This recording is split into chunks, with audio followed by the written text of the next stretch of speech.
My wife's sister's wedding planner called me one Tuesday morning. Your wife canceled your invitation but asked us to keep the $50,000 deposit you paid. Without hesitation, I said, canceled the entire wedding. There was a shocked gasp. But sir, you're not the groom. No, I replied calmly, but I own the venue, the catering company, and the hotel where the guests are staying.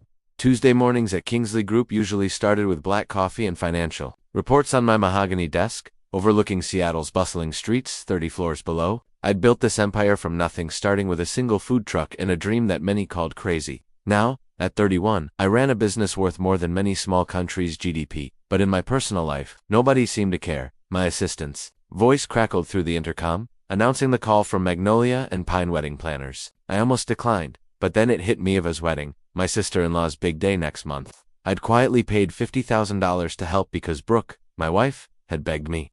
Their family was struggling, and Eva deserved the wedding of her dreams. I wanted it to be anonymous. Sometimes the best gifts are the ones nobody knows about. I answered the call professionally. Grayson Harlan speaking. The woman on the other end, Isla, explained that Brooke wanted me removed from the guest list and asked if the deposit could remain since it was already allocated. It was a blow. The wedding I'd funded, and they'd erased me like I was an unwanted guest. I kept calm. Did your wife give a reason? To avoid drama.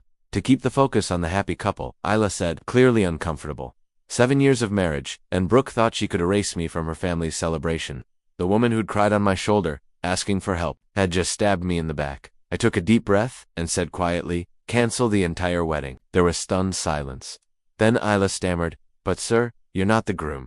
I don't have the authority. I think you do, I interrupted, smiling slightly. I watched her scramble, probably flipping through contracts, realizing that Magnolia and Pine was owned by Landmark Events, and Landmark Events was under my holding company, Harlan Ventures. Every vendor, every venue, every service tied to that wedding belonged to me, I explained calmly. While I'm not the groom, I am the foundation this wedding is built on. Isla's breath hitched. I instructed her to cancel every vendor, refund guest deposits, and bill my wife's family the remaining balance. Minus the $50,000 I kept as a cancellation fee for their disrespect. She asked if I was sure. I've never been more sure. Here I was, a billionaire in the business world, but treated like a charity case at home. I never fully told Brooke or her family who I was. When asked, I said I ran a small business and left it at that. It was true, just only part of the truth. They never saw the empire I'd built quietly, from food trucks to hotels, venues, and catering across 3 states. But in their eyes, I was still just the quiet guy, the poor husband who didn't belong. Meanwhile, Trevor, Eva's fiancé, was the golden boy, the doctor with the perfect life and endless family praise. Yet I was the one who'd quietly paid for everything, supported Brooke through school, cars, and failed businesses without a word. Then came Brooke's text. Please don't cause drama. You're not coming to Eva's wedding. We're keeping the money. Let's talk when you've calmed down. Calm down. After being erased by the woman I trusted most, the cold fury inside me sharpened. Brooke wasn't just a bystander, she was the mastermind. She orchestrated this betrayal while I quietly covered the costs. The calls started pouring in. Her parents panicked. Trevor tried to negotiate. Eva was distraught. I told Trevor the truth. Every vendor, venue, and service was mine. He was stunned.